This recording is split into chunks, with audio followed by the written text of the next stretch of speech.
Hello, my name is Lars Hoffman.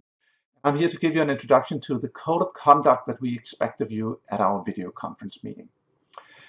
If you abide by this code, and everybody else does, including me certainly, what happens is that we can step up to an entirely different gear of communication so that communication flows much faster between us and at many levels, not just through words, but through body language as well, and with a minimum of distractions. And that makes it possible for us to go into a much deeper mode of collaboration, much deeper mode of learning.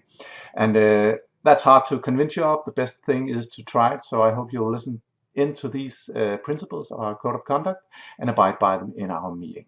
So it's all about where the responsibility is. My responsibility is to run a really engaging, involving meeting with a minimum of waste time and good exercises, giving you lots of opportunity to participate at many levels.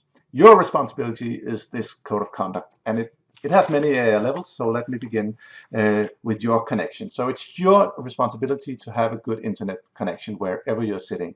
Don't sit at cafes or in your car.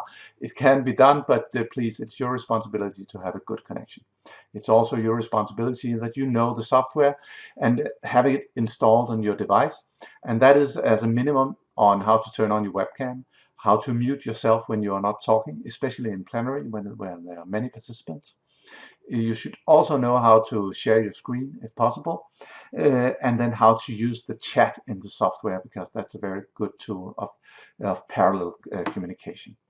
So that's one thing about your connection. Another thing is that you should arrive 5 minutes early to the meeting, just like you do in physical meetings. Show up 5 minutes early, bring your cup of coffee and socialize with the other participants. Check that your sound is working so that we can hear you and we can see you. That's all part of your the code of conduct on your part. Then there is the visual side of things.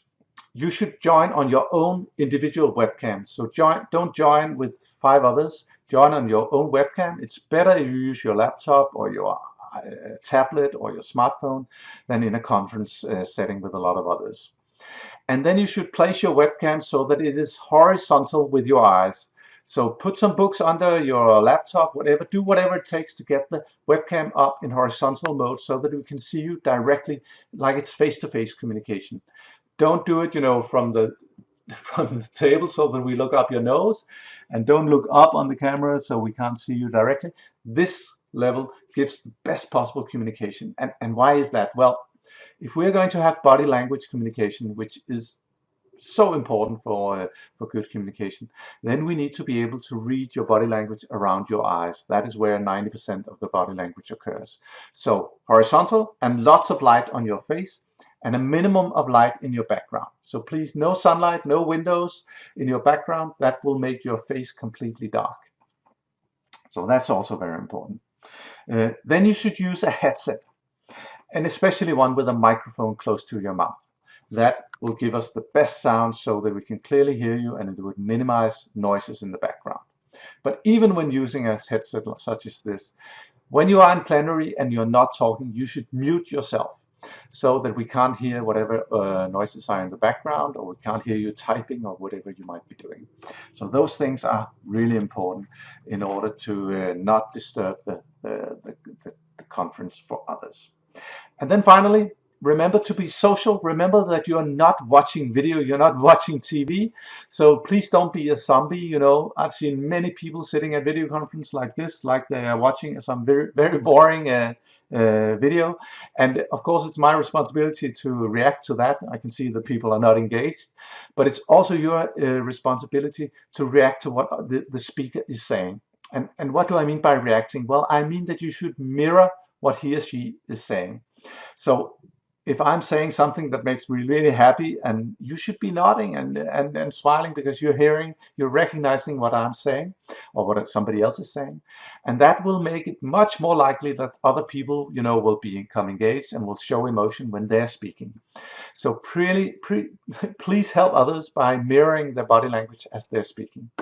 And you can also do it and you will do it instinctively if you remember to do it, also by showing that you don't understand or you don't agree with what is being said, by, you know, shaking your head or looking down, stuff like that. That will make the communication much faster and much more efficient as we're working together. And also, of course, pay attention. And please, the rule of thumb is that the host can at any time call out your name and ask you to take over, comment on what's just been said, or tell us what you think of that. So that's kind of the rules for everyone. So that means, of course, you need to pay attention and follow the line of thought. And if you get lost in what I'm saying, then, you know, remember, raise your hand, speak up if you don't follow whatever's being said. Do it in the chat perhaps, and also help others who might not understand in the chat or in breakouts. There's plenty of opportunity to help each other. So that's all of the code of conduct, and I know it's a lot. Please watch this video again and show up with everything in mind and having prepared yourself to abide by this code of conduct.